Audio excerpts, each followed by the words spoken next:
Coulomb का नियम, coulombs law. तो कूलाम का नियम क्या करता है, दो आवेशों के बीच में, या ज्यादा बेहतर होगा दो बिंदु आवेशों के बीच में। बिंदु का मतलब है जो आवेश होंगे वो बहुत छोटे होंगे, बहुत बड़े बड़े आवेशों के बारे में चर्चा नहीं की जाएगी यहाँ पर। तो दो बिंदु आवेशों के बीच में कितना बल लगेगा, वो आकर्षण बल लगेगा या प्रतिकर्षण बल लगेगा, कौन सा लगेगा, वो चर्चा का विषय यहाँ पे हम लोग रखेंगे। तो दो आवेशों के बीच में कितना बल लगने वाला है उसको कौन निकाल के देने वाला है हमारे पास, कूलाम के नियम से। तो कूलाम के नियम से हम लोग क्या ज्ञात करने वाले हैं, दो आवेशों के बीच में लगने वाला बल और उनके दिशा, बल की दिशा क्या होगी वो ज्ञात करेंगे। तो मान लीजिए हेडिंग आपने डाली होगी कूलाम का नियम। तो मान लीजिए हमारे पास दो आवेश हैं, एक ये आवेश है और एक इसी के पास में कुछ दूरी पर दूसरा आवेश रखा हुआ है। पहले आवेश को हमने बोला Q1 है और दूसरे आवेश को बोला Q2 है, और इन दोनों के बीच की दूरी कितनी है, मान लीजिए इन दोनों के बीच की दूरी है कुछ दूरी हम लोग मान लेते R। स्टैंडर्ड में हम लोग R ही मानते हैं, इसलिए R को हम नहीं बदलेंगे। स्टैंडर्ड वे में R ही माना गया, फॉर्मूला जब हम लोग लिखेंगे तो R ही लिखा करेंगे। तो बेसिक बात क्या है, दोनों के बीच की दूरी कितनी है, R। अब ये पॉजिटिव भी आवेश हो सकते हैं, नेगेटिव भी हो सकते हैं, लेकिन यहाँ पर ये चर्चा हम नहीं करेंगे कि कौन सा आवेश यहाँ पे लिया है, पॉजिटिव नेगेटिव कुछ भी लिया जा सकता है। तो दोनों आवेशों के बीच में कूलाम के नियमानुसार दोनों आवेशों के बीच में जो बल लगेगा, तो कूलाम साहब ने क्या बताया, उन्होंने बोला कि दोनों आवेशों के बीच में या दोनों बिंदु आवेशों के बीच में जो लगने वाला बल होता है, चाहे वो आकर्षण का हो चाहे वो प्रतिकर्षण का हो, अनुक्रमानुपाती होता है दोनों आवेशों के गुणनफल के। किसके अनुक्रमानुपाती होता है, दोनों आवेशों के गुणनफल के अनुक्रमानुपाती होता है। ये पहला उनका नियम रहा। उन्होंने बोला कि आवेश पर डिपेंडेंसी किस टाइप की है, दोनों आवेशों के बीच में या दोनों बिंदु आवेशों के बीच में लगने वाला आकर्षण बल या प्रतिकर्षण बल दोनों आवेशों के गुणनफल के अनुक्रमानुपाती होता है, या समानुपाती भी बोलते हैं कई सारे लोग इसको। पहली बात इन्होंने ये बताई। अब दूसरी बात उन्होंने क्या बताई कि जैसे दूरी के ऊपर क्या डिपेंडेंसी है, तो दूरी के बारे में उन्होंने ये बताया कि दोनों आवेशों के बीच में जो लगने वाला आकर्षण बल है या जो प्रतिकर्षण बल है वो बीच की दूरी के वर्ग के, बीच की दूरी के वर्ग के व्युत्क्रमानुपाती होता है। मतलब दूरी जैसे जैसे बढ़ेगी, R का मान अगर बढ़ेगा तो बल का मान घटेगा। कैसे पता लगा, क्योंकि R और F दोनों एक दूसरे के क्या हैं, अपोजिट हैं। ये अगर ऊपर है तो ये कहाँ है, नीचे। अगर R का मान आप बढ़ाएंगे तो बल का मान घटेगा। और यहाँ पर देख लीजिए अनुक्रमानुपाती है, इसका मतलब ये हुआ अगर Q1 इंटू Q2 का मान बढ़ेगा, यहाँ पे हम लिख दे रहे हैं, अगर Q1 गुणा Q2 का मान बढ़ेगा तो इसका अर्थ हुआ बल का मान भी बढ़ेगा। मतलब आवेश अगर बड़े बड़े होंगे, आवेश के ऊपर जो पावर है वो जो आवेश, कितना आवेश आपने 10 कूलाम 15 कूलाम कितना आपने आवेश दिया है उस पर डिपेंडेंसी ये है, जितना ज्यादा आवेश होगा बल उतना ही ज्यादा लगेगा, और जितनी दूरी ज्यादा होगी, अगर दूरी ज्यादा कर दिया आपने तो बल क्या हो जाएगा, कम हो जाएगा। तो हम यहाँ से ये कह सकते हैं अगर आपको ज्यादा बल लगाना है तो आवेश क्या लीजिए, ज्यादा लीजिए। आवेश जो आप 10 कूलाम 15 कूलाम 20 कूलाम ऐसे लीजिए, और दूरी को जितना कम कर सकते हैं उतना कम कीजिए। तो जो आवेश एक दूसरे के पास में रखे होंगे उनके ऊपर ज्यादा बल लगेगा, जो आवेश एक दूसरे से दूर रखे होंगे उनके ऊपर कम बल लगेगा। आप एक काम कीजिए, इसको हम यहीं पे प्रदर्शित कर सकते हैं। जब आप पेन को बालों में रगड़ के कागज के टुकड़ों को उठाते हैं तो आप इतनी दूर रखिए, यहाँ कागज रखा है यहाँ रखिए, नहीं आकर्षित करेगा। क्यों नहीं करेगा, क्योंकि उसकी इतनी पावर ही नहीं है, इतना स्टैंड वो यहाँ तक बल लगा ही नहीं सकता है। एक चुंबक आपके घर में रखा है, एक चुंबक इनके घर में रखा है, तो अब दोनों चुंबक क्या एक दूसरे को अट्रैक्ट कर सकते हैं, इतना कम बल लग रहा होगा उनके बीच में कि वो लगभग नहीं के बराबर है। तो जैसे जैसे दूरी बढ़ेगी वैसे वैसे बल घटेगा। तो दूरी को हमको क्या रखना पड़ेगा, कम रखना पड़ेगा, और आवेशों की मात्रा को ज्यादा रखना पड़ेगा। कई जगह पे आपको इस फॉर्मूले को शायद अपने सीट में भी ऐसा लिखा हो, कई जगह पे हमने यहाँ पे मॉड शायद लगाया हो। उसका कारण क्या है, उसका कारण यहाँ पर माइनस चार्ज लिया गया है या प्लस चार्ज लिया गया, इस बात को हम यहाँ कंसीडर नहीं करते हैं। सिर्फ हम लोग ये याद कर रहे हैं कि बल कितना लग रहा है, कैसा लग रहा है, ये हमको पहले से पता है।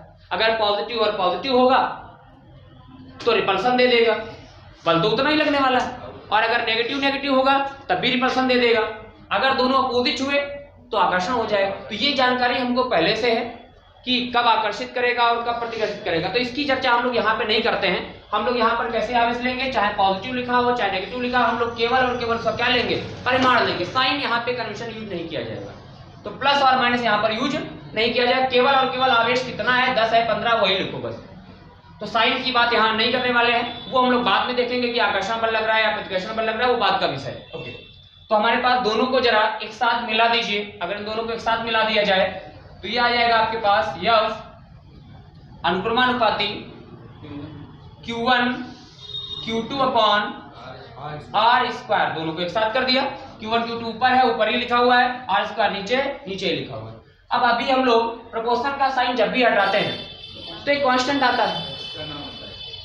तो जो कांस्टेंट आएगा यहाँ पर, तो प्रोपोर्शन का साइन हटाएंगे तो कांस्टेंट जो यहाँ पर आता है, कई मायने में हम लोग कांस्टेंट्स को के लिखते हैं। ज्यादातर जगह पे कांस्टेंट जब भी प्रोपोर्शन का साइन हटाया जाएगा तो के ही लिखा मिलेगा, लेकिन यहाँ पर हम लोग के का यूज नहीं करने वाले हैं। यहाँ पर जो कांस्टेंट आता है एक्सपेरिमेंटली जो निकाला गया है वो आता है 1/4 पाई एप्सिलॉन नॉट। कांस्टेंट कितना आता है, 1/4 पाई एप्सिलॉन नॉट। तो कांस्टेंट का मान क्या है, 1/4 पाई। इसको हम लोग बोलते हैं एप्सिलॉन नॉट। ध्यान रखिएगा, इसको क्या बोलते हैं, एप्सिलॉन नॉट। नया वर्ड है आपके लिए, एप्सिलॉन नॉट। लिख देंगे हम, परेशान मत होइए। तो 1/4 पाई एप्सिलॉन नॉट, इस वाले वर्ड को हम लोग पढ़ते हैं एप्सिलॉन। ये जो केवल अगर नॉट, ये जीरो लगा है ना, ये नॉट का सिंबल है। और अगर केवल ये जीरो ना लगा होता, केवल एप्सिलॉन लिखा होता, अगर ये जीरो नहीं लगा है तो केवल क्या माना जाएगा, एप्सिलॉन। और अगर नॉट भी लग जाएगा, जीरो भी लग जाएगा तो क्या कहलाएगा, एप्सिलॉन नॉट। ये आपके लिए नया वर्ड है। तो यहाँ पे कांस्टेंट कितना आता है, 1/4 पाई एप्सिलॉन नॉट। और फिर से वही Q1 Q2 upon R square, ये आपके पास आ गया। ये जो हमारे पास है ये कांस्टेंट है, 1/4 pi epsilon not is the constant. ये क्या है भाई, कांस्टेंट है। इसका जो मान होता है इस कांस्टेंट का, वो मान आता है 1/4 पाई एप्सिलॉन नॉट का जो मान आता है वो होता है 9 × 10 का पावर 9। कितना आता है, 9 × 10 का पावर 9। हमेशा इस वैल्यू को फिक्स है।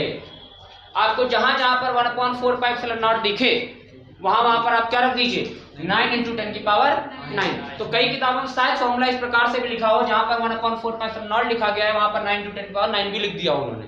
तो ऐसा कर सकते हैं वो। तो इसका मान कितना है, 9 × 10 की पावर 9। अब हमारे पास बात ये आती है कि जो वैल्यू आई है, ये जो एक वैल्यू है, ये क्या है, इसका मात्रक वगैरह क्या है। तो इस 1/4 पाई एप्सिलॉन नॉट का मान ये लिखा हुआ है आपके पास, और इसका मात्रक क्या है। तो मात्रक निकालना आप बचपन से ही जानते हैं, क्या करना पड़ेगा मात्रक निकालने के लिए, 1/4 पाई एप्सिलॉन नॉट। तो यही रोक लो, ठीक बात। और बाकी सबको कहाँ भेज दो, इस तरफ भेज दो। तो R स्क्वायर को इधर भेजोगे तो क्या आ जाएगा, F × R स्क्वायर आएगा। और Q1 × Q2 को इधर भेजोगे तो कहाँ आएगा, बटे में आएगा। अरे इधर लिख देते हैं जरा, तो आ जाएगा F × R square upon Q1 Q2 बराबर 1/4 पाई एप्सिलॉन नॉट। मात्रक यहाँ से निकाला जा सकता है। तो मात्रक क्या आएगा, इसका मात्रक आएगा न्यूटन, इसका मात्रक आएगा मीटर स्क्वायर, और इसका कूलाम। तो क्या आ जाएगा, कूलाम स्क्वायर। तो ये आपके पास इसका मात्रक आ जाएगा न्यूटन मीटर स्क्वायर बटे कूलाम स्क्वायर। ये मात्रक किसका है, 1/4 पाई एप्सिलॉन नॉट। एक क्वेश्चन यहाँ पे है, क्वेश्चन ये है कि 1/4 पाई एप्सिलॉन नॉट में जो मात्रक लिखा है, किसका मात्रक लिखा है, किस चीज का मात्रक, 4 पाई। 4 तो एक नंबर है, और पाई के बारे में आप बहुत अच्छे से जानते हैं, 3.14 वैल्यू या π/7। ये तो दोनों ही कांस्टेंट है, केवल एक ही चीज बच रही है, वो कौन है, एप्सिलॉन। तो ये जो मात्रक एक्चुअल में लिखा है ये 1/एप्सिलॉन नॉट का ही लिखा हुआ है। और एप्सिलॉन नॉट क्या है, तो एप्सिलॉन नॉट के बारे में बहुत सारी जानकारियां भी आएंगी धीरे से। तो ये जो मात्रक लिखा हुआ है 1/एप्सिलॉन नॉट का लिखा हुआ है। यहाँ से अगर हम लोग 1/एप्सिलॉन नॉट का मात्रक निकाले, ये जो दोनों चीजें हैं, ये दोनों चीजें, ये भी कांस्टेंट है 4 × पाई। तो 1/एप्सिलॉन नॉट का ही मात्रक लिखा हुआ है, कितना, न्यूटन मीटर स्क्वायर बटे कूलाम स्क्वायर। जायज बात है कि अगर 1/4 पाई एप्सिलॉन नॉट का मात्रक है न्यूटन मीटर स्क्वायर बटे कूलाम स्क्वायर, तो 1/4 पाई एप्सिलॉन नॉट में 4 और पाई तो कांस्टेंट है, और कांस्टेंट का थोड़ी कोई मात्रक होता है। तो केवल मात्रक किसका लिखा है, ये 1/4 का।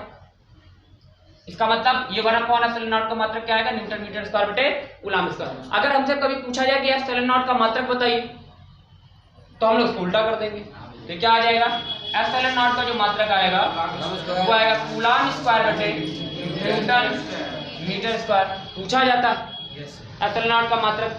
एक चीज और है कि ε0 है क्या, तो है क्या इसको भी ना समझते हुए चलिए।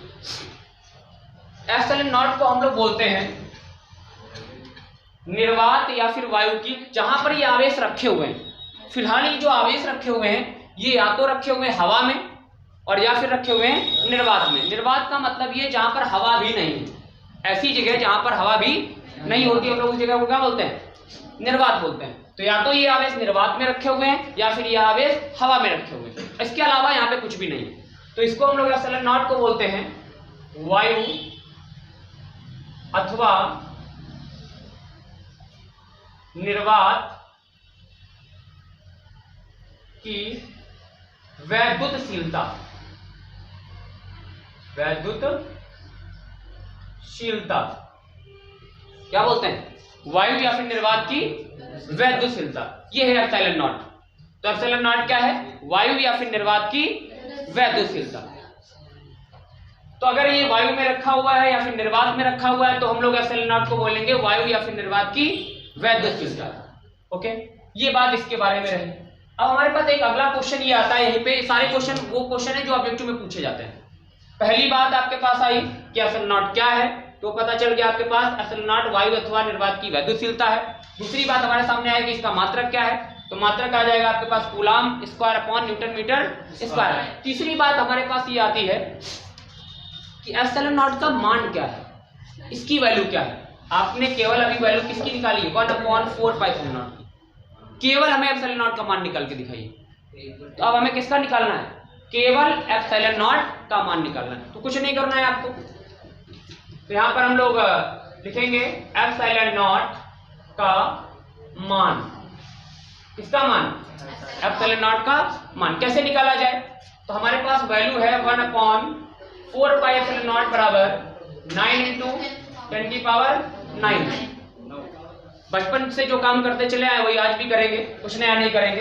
ε0 का मान निकालना है तो पक्षांतर कर लीजिए, इनको उधर भेज दीजिए, इनको इधर बुला लीजिए। तो ε0 बराबर आ जाएगा 1/4π × 9 × 10⁹। बताओ आएगा कि नहीं आएगा, कैसे आएगा। ε0 को इसकी जगह भेज दिया, भाई ये बटे में है तो इधर गुणे में जाएगा, और ये गुणे में है तो इधर बटे में आ गया। मैं ट्रांसफर कर लिया। तो ये आप इसको भाग देना है। अब आप इसको जब कैलकुलेट करेंगे, आप अगर करिए कैलकुलेट तो हम आपको बता दें, अभी आपसे करवाएंगे भी हम। तो कैलकुलेट करने पर ये जो इन्फॉर्मेशन आएगी, जो कैलकुलेशन आएगी वो आएगी 8.85 × 10⁻⁻12। कितना आएगा, 8.85 × 10⁻⁻12 ये वैल्यू आएगी। और मात्रक आपको पता ही चल गया है वो कितना आया है, कूलम स्क्वायर बटे न्यूटन मीटर स्क्वायर। तो इतनी जानकारी आपको इसके बारे में होना चाहिए, तब की बात।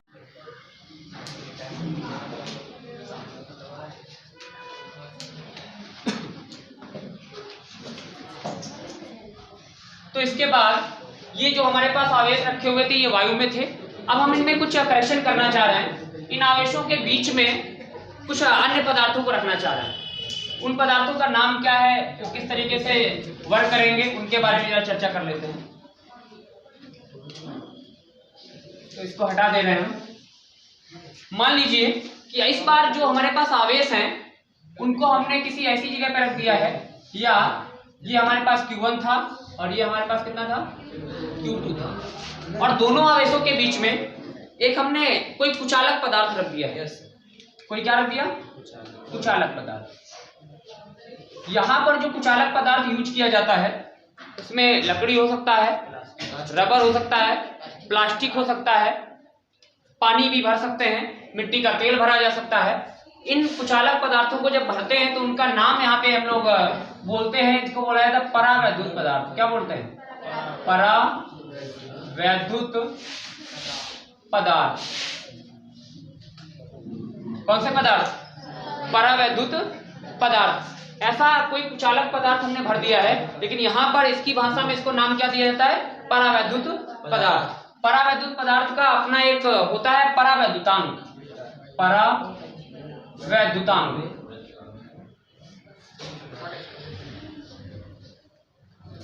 परावैद्युत पदार्थ अगर कोई होगा तो उसका एक क्या होगा? परावैद्युतांक, जिसको हम लोग रिप्रेजेंट करते हैं के से। किससे रिप्रेजेंट करते हैं? जो परावैद्युत पदार्थ आपने भरा है या जो आपने कोई कुचालक पदार्थ इनके बीच में रखा है, उसका परावैद्युतांक कितना है? के है। अब इसको बीच में रखने से क्या फर्क पड़ने वाला है? जैसे दो चुंबक हो आपके पास, उनके बीच में लकड़ी लगा दीजिए, तो आपने प्रायः ऐसा देखा होगा कि उनके बीच में अट्रैक्शन पावर कम हो जाता है। अगर चुंबक के बीच में क्या रख दो? लकड़ी रख दो, तो अट्रैक्शन पावर क्या हो जाता है? कम हो जाता है। कितना कम होगा? सेम उसी प्रकार से यहां पर भी क्या है, दोनों आवेशों एक दूसरे को अट्रैक्ट कर रहे थे या फिर रिपल कर रहे थे। हमने क्या किया, दोनों आवेशों के बीच में कोई ऐसा पदार्थ रख दिया जो कुचालक है, जिसको हम लोग नाम क्या देते हैं? परावैद्युत पदार्थ। उसका परावैद्युतांक होता है के। ये एक परावैद्युतांक के हमको ये बताता है कि कितना फोर्स वगैरह ये कम कर सकता है, कितनी वैल्यू कम करेगा, कितने गुना कम कर देगा फोर्स को, जिसको हमें कौन बताएगा? के बताएगा।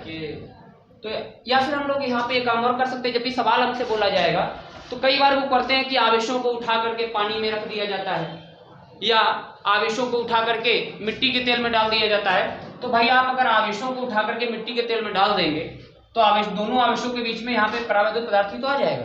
मतलब यहाँ ऐसे रख दो या इन्हीं को उठा के पानी में डाल दो, मिट्टी के तेल में डाल दो, बात तो एक ही है। तो इधर भी भर जाएगा और इधर भी भर जाएगा। इधर से हमें फिलहाल कोई लेना देना नहीं, क्योंकि इधर कोई दूसरा आवेश है ही नहीं। तो हमें केवल इन दोनों के बीच में बल निकालना है। तो हमें यह पता करना पड़ेगा कि इन दोनों के बीच में कौन सा पदार्थ रखा हुआ है। तो हमें पता है, ऐसे ही रख दो। अब बल कितना लगेगा?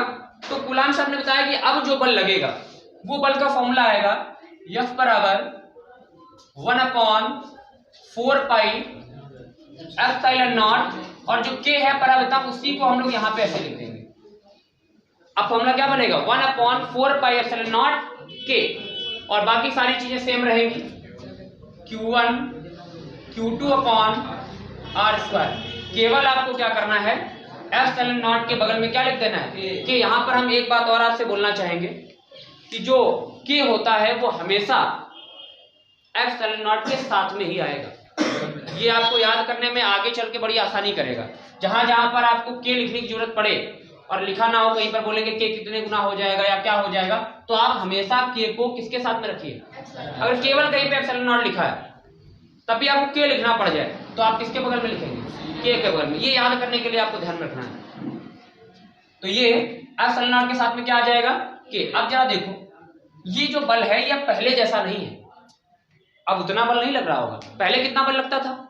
1/4 pi epsilon not Q1 Q2 upon R square. लेकिन अब क्या आ गया है? K भी आ गया है। मतलब अब उतना बल तो नहीं लग रहा होगा। और एक बात और देखिए जरा, K से क्या हो रहा है? डिवाइड हो रहा है। K से भागी तो हो रहा है। मतलब अगर K का मान 1 हुआ तो कोई फर्क नहीं है। K का मान 1 तो कोई फर्क नहीं पड़ेगा, वही आ जाए। अगर K का मान 2 हुआ तो आधा कर देगा।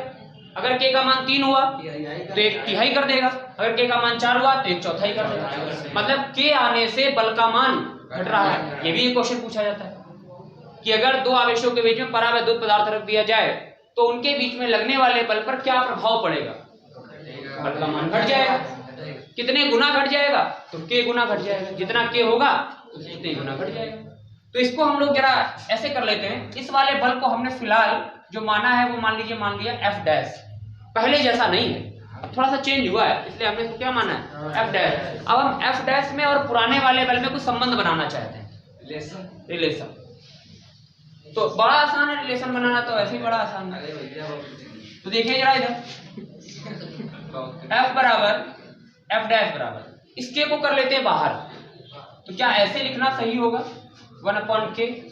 और बाकी चीजें देखो जरा, 1/4 pi epsilon not Q1 Q2 upon बोलो भाई, ये तो पहले जैसा हो गया। जब K नहीं होता है तो बल लगता है इतना, और जब K होता है तो बटे में K आ गया। क्या इस वाले इसको पुराना वाला K लिख सकते हैं? जो लोगों ने थोड़ी देर पहले निकाला था, F लिख सकते हैं। वो तब के लिए जब K नहीं है, या वायु है या फिर निर्वात है। तो हम लोग क्या लिख सकते हैं? F डैश बराबर 1/k और ऊपर क्या लिख दो।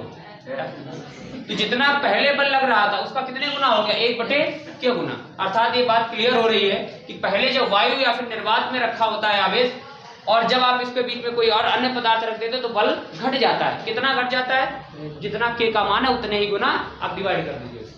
तो ये बात आपको यहाँ से क्लियर हो जाएगी। यहाँ पे हम एक तरीके से और लिखते हैं, वो क्या है, F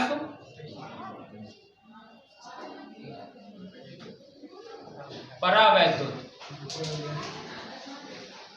मतलब परावैद्युत में कितना आएगा, अगर परावैद्युत रखा है बराबर होगा F वायु बटे k के।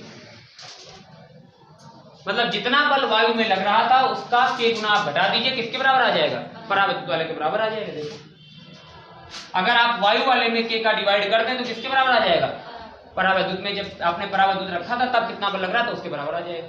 तो आपको क्या करना है, इसमें एक शॉर्टकट देख लीजिए। शॉर्टकट ये है, अगर आपको कहीं पर बोला जाए कि वायु में जब आवेश रखा है तो उसके ऊपर बल लग रहा है 10 न्यूटन, ऐसे बोल दिया गया। उन्होंने बोला कि जब आवेश वायु या फिर निर्वात में रखे तो बल लग रहा है 10 न्यूटन। बताइए जब आवेशों को दो परावैद्युतांक वाले परावैद्युत पदार्थ में रख दिया जाता है तो बल कितना लगेगा, 5 न्यूटन। 5 न्यूटन।